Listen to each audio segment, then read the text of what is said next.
আসসালামু আলাইকুম রহমতুল্লাহি ওয়া বারাকাতুহু। কেমন আছো আপনারা ভাইরা সবাই? আজকে আবার নতুন আরেকটা রান্না নিয়ে আসলাম। ভিন্ডি দিয়ে রুই মাছ রান্না করব। তাই যে আলু আর ভিন্ডি ভালো করে ধুয়ে কেটে নিচ্ছি আর রুই মাছগুলো ভালো করে ধুয়ে নিলাম। প্রথমে রুই মাছটা ভেজে নিব হলুদ লবণ মাখিয়ে। রুই মাছগুলো হালকা ভাজা দিব, বেশি ভাজবো না। আর এদিকে পেঁয়াজ কুচি, মরিচ কেটে নিচ্ছি, অল্প একটু আদা রসুন বাটা। মাছগুলো ভাজা হয়ে গেছে আমার। এখন আরেকটা কড়াই বসিয়ে দিলাম, অল্প একটু তেল দিয়ে দেব পেঁয়াজ কুচি। পেঁয়াজটা ভাজা হয়ে গেলে এখানে ভিন্ডি আর আলু দিয়ে দিলাম। ভিন্ডি বলো ঢেঁড়স বলো, যে যেটাই বলো আর কি। এবার দিয়ে দেবো স্বাদ মতো লবণ, আদা রসুন বাটা, পরিমাণ মতো হলুদের ফাঁকি, মরিচের ফাঁকি, ঝাল যার যার পছন্দ অনুযায়ী, আর অল্প একটু ধনিয়ার ফাঁকি দিয়ে একটু ভালো করে মশলাটা মিশিয়ে নিব।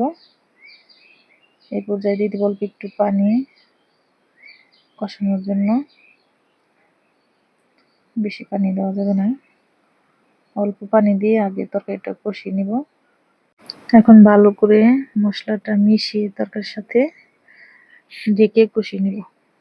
তা একটা জিনিস খেয়াল করছো, হলুদ লবণ দিয়ে মাছ ভেজে নিই আমরা রান্না করার আগে। এরকম বিয়ের আগে মেয়েদেরকেও কিন্তু গায়ে হলুদ দেয়, বিয়ের পরে যাতে মেয়েদের জীবনটা বাজ্যা করে ঝালাবালা করে দেওয়া যায়, বুঝো নাই? আচ্ছা যাই হোক, এদিকে আমার তরকারিটা কষানো হয়ে গেছে পুরো। এখন তরকারি ঝোল দিয়ে দিব, আর মমিসিং যেটাকে বলে মৌ, তরকারি মৌ দিব এখন। আমি বেশি ঝোল দিব না, কারণ তরকারিটা মাখা মাখা রাখবো, বেশি ঝোল রাখবো না। পরিমাণ মতো ঝোল দিয়ে ঢেকে দিব। তরকারিটা বলক চলে আসুক, পরে মাছগুলো দিয়ে দিব। যে বলক চলে আসছে পুরো, এখন মাছ দিয়ে দিব। মাছ কাঁচামরিচ দিয়ে আবার 2 মিনিটের জন্য ঢেকে রাখবো। নামানোর 2 মিনিট আগে অল্প একটু জিরা ফাঁকি দিয়ে দিব, কারণ জিরা ফাঁকি দিলে আমার কাছে তরকারিটা অনেক ভালো লাগে। এই পর্যায়ে নামিয়ে নিব, পুরো রান্না হয়ে গেছে। তাই যে দেখো মাশাল্লাহ, খুব সুন্দর হয়েছে তরকারি কালারটা। তারপরে তোমরা বাড়িতে এভাবে রান্না করে খেয়ে দেখবা। আর আমার ভিডিওটা ভালো লেগে থাকলে আপনারা আমার জন্য দোয়া করবা। আজকে এতটুকুই। আসসালামু আলাইকুম রহমতুল্লাহি ওয়া বারাকাতুহু।